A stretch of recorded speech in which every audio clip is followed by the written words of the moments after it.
ओम शांति। आज 2 जून 2022 है और आज प्यारे बाबा के साकार रूप से चले हुए मधुर महावाक्यों को स्पष्ट करेंगी आदरणीय आशा दीदी। ओम शांति दीदी। ओम शांति। बाबा ने कहा, मीठे बच्चे, सत्य बाप तुम्हें सब सत्य सुनाते हैं। ऐसे सच्चे बाप से सदा सच्चे रहना है। अंदर में कोई भी झूठ कपट नहीं रखनी है। बाबा स्वयं ट्रूथ है और ट्रूथ हमको सत्य बात ही सुनाते हैं। सत्य पिता है। सत शब्द के 2 अर्थ होते हैं। एक सत माना सत्य और दूसरा सत अविनाशी।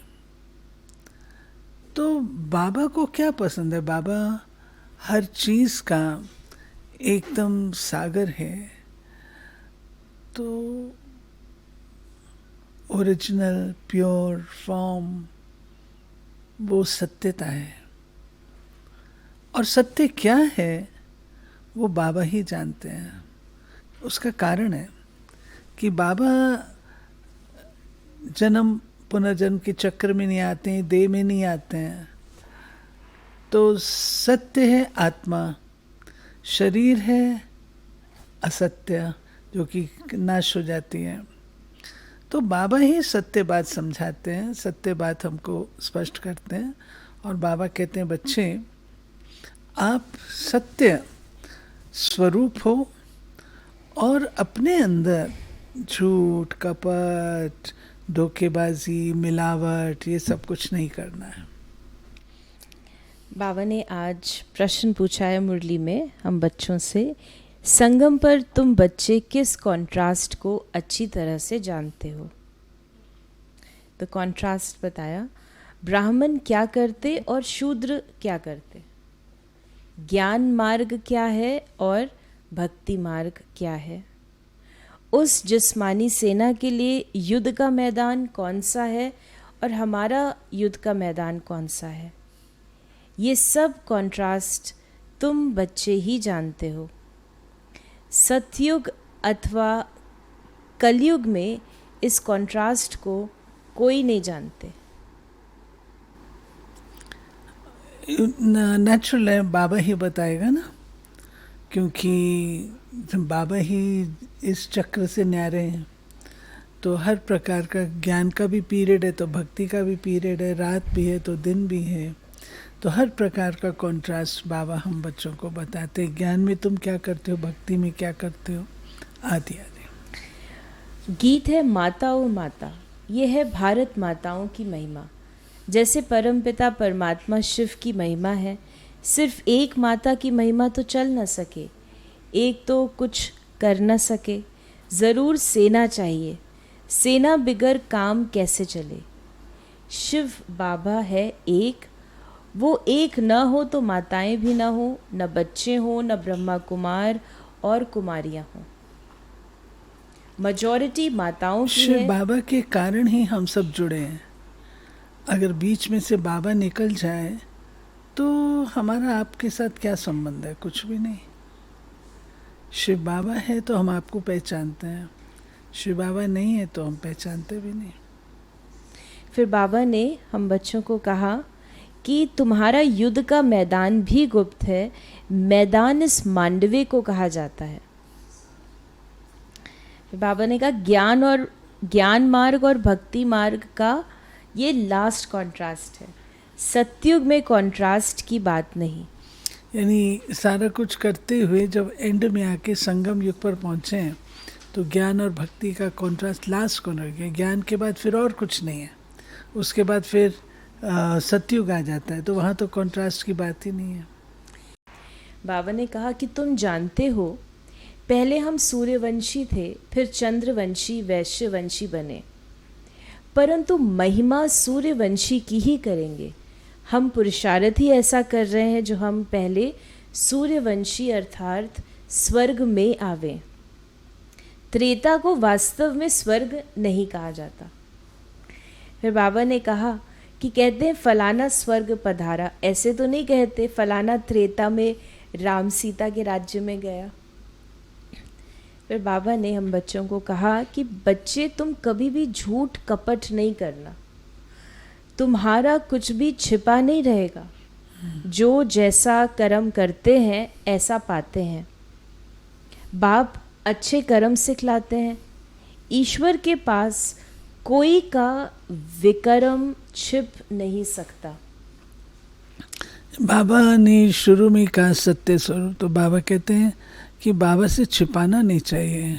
एक्चुअली छिपा सकते भी नहीं हैं, वो कभी ना कभी निकल ही आता है, क्योंकि आत्मा एकदम सतो प्रधान बनना चाहती है, तो उसको ये सब चीज़ें पसंद नहीं है।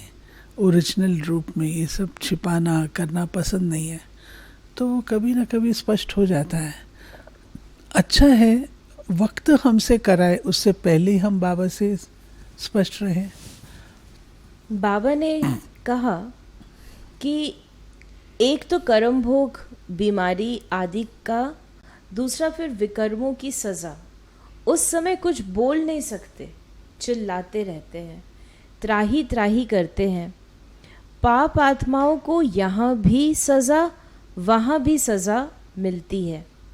तो जब बाबा ने कहा यहाँ भी सज़ा और वहाँ भी सज़ा, तो यहाँ और वहाँ, क्योंकि सतयुग में तो सज़ा नहीं है। नहीं, तो सतयुग नहीं, ये धर्मराज की बात है। ये है बाबा ने कहा यहाँ सज़ा मना बुद्धि बोझ वाली होगी, खुशी गायब होगी, योग लगेगा नहीं, ये सब सज़ा है। और वहाँ भी सज़ा धर्मराज रूप से सज़ा मिलती है। ये गुप्त सेना वृद्धि को पाती रहेगी। जितना जो बहुतों को रास्ता बताएंगे वो ऊंच पद पाएंगे। मेहनत करनी है याद की। बेहद का वर्षा जो मिला था वो अब गवाया है, अब फिर से पा रहे हैं। लौकिक बाप पारलौकिक बाप दोनों को याद करते हैं। सतयुग में एक लौकिक को याद करते, पारलौकिक को याद करने की ज़रूरत ही नहीं, क्योंकि वहाँ सुख ही सुख है, तो पारलौकिक बाबा भूल जाता है हमको। बाबा ने कहा ये ज्ञान भी भारतवासियों के लिए है और धर्म वालों के लिए नहीं है, परंतु जो और धर्मों में कन्वर्ट हो गए हैं वो निकल आएंगे, आकर योग सीखेंगे। कई बार बाबा कहते हैं कि ये सब धर्म वालों के लिए, और आज बाबा कह रहे हैं ये सिर्फ भारतवासियों के लिए। बाबा ने कहा भारत वालों के लिए, भारत वालों के लिए। भारत वाले माना जो ओरिजिनल देवी देवता धर्म। फिर बाबा ने कहा योग पर समझाने के लिए तुमको निमंत्रण मिलता है तो तैयारी करनी चाहिए। समझाना है, क्या तुम भारत का प्राचीन योग भूल गए हो? भगवान कहते हैं मन मना भव। परम पिता परमात्मा कहते हैं निराकारी बच्चों को कि मुझे याद करो तो तुम मेरे पास आएंगे। फिर बाबा ने हम बच्चों को कहा कि शिव परमात्मा की महिमा और कृष्ण की महिमा बताओ। अब जज करो कि गीता का भगवान कौन है। ये ज़बरदस्त टॉपिक है। फिर आज बाबा ने हम बच्चों को जैसे ऐसे भी दिया है। बाबा ने कहा कि बाबा निबंध देते हैं, उनको फिर कैसे रिफाइन कर समझाएं, सो बच्चों को ख्याल करना है।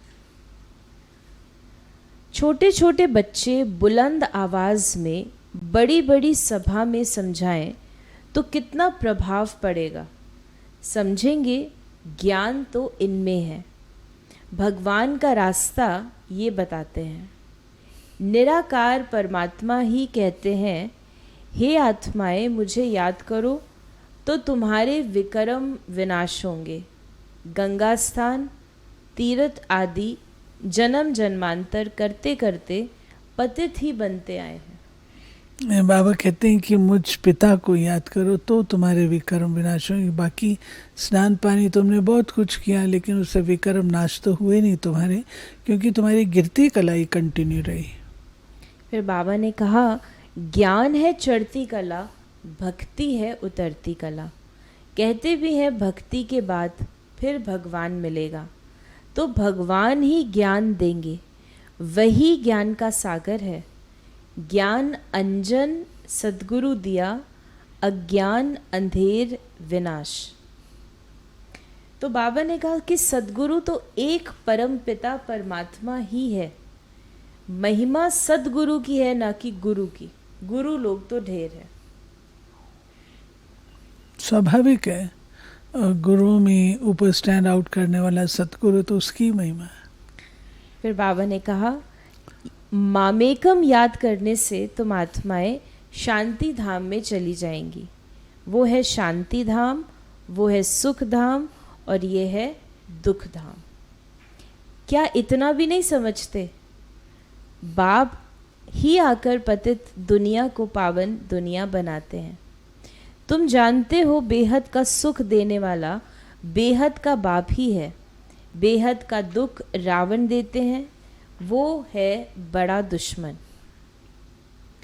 फिर बाबा ने हम बच्चों को कहा कि अभी तुम बच्चों को बाप की श्रीमत मिलती है। बच्चे बाप को याद करो। अल्फ और बे, परम पिता परमात्मा स्वर्ग की स्थापना करते हैं, रावण फिर नरक स्थापन करते हैं। तुमको तो स्वर्ग स्थापन करने वाले बाप को याद करना है। भल गृहस्थ व्यवहार में रहो, शादी आदि पर जाओ, जब फुर्सत मिले तो बाप को याद करो। शरीर निर्वार्थ कर्म करते हुए जिसके साथ तुम्हारी सगाई हुई है उसे याद करना है। जब उनके घर जाएं, जब तक उनके घर जाएं तब तक भल तुम सब कर्तव्य करते रहो, यानी जब तक शिव बाबा के घर जाएं, लेकिन बुद्धि से बाप को भूलो नहीं। ये जो बाबा ने कहा ना, भले तुम यहाँ जाओ वहाँ जाओ, ये बाबा घर गृहस्थ में रहने वालों के लिए कहता है, आम सबके लिए ये नहीं है। देखिए, अगर आपके कोई हिसाब किताब नहीं है, कोई कर्म बंधन नहीं है, तो आपको अपने आप को इन सब बातों से छुड़ाना चाहिए। और अगर आपके हिसाब किताब हैं, आपने लोगों से लिया हुआ है, उनको देना है आदि, तो आपको जाना पड़ेगा, निभाना पड़ेगा।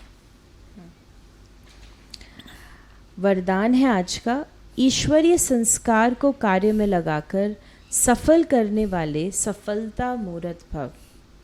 जो बच्चे अपने ईश्वरीय संस्कारों को कार्य में लगाते हैं, उनके व्यर्थ संकल्प स्वतः खत्म हो जाते हैं। सफल करना माना बचाना या बढ़ाना।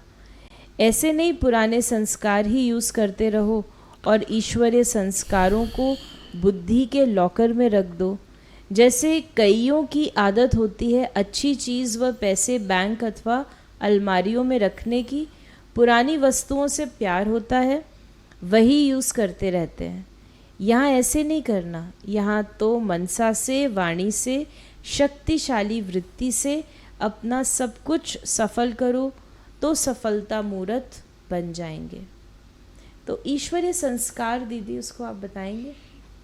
रहम के संस्कार हैं, शुभ भावना है, अच्छे अच्छे संस्कार हैं, उनको हम रख देते हैं, उनको यूज़ नहीं करते। लेकिन जो पुराने क्रोध के संस्कार हैं उन सबको यूज़ कर लेते हैं। स्लोगन है बाप और मैं, ये छत्र छाया साथ है तो कोई भी विघ्न ठहर नहीं सकता।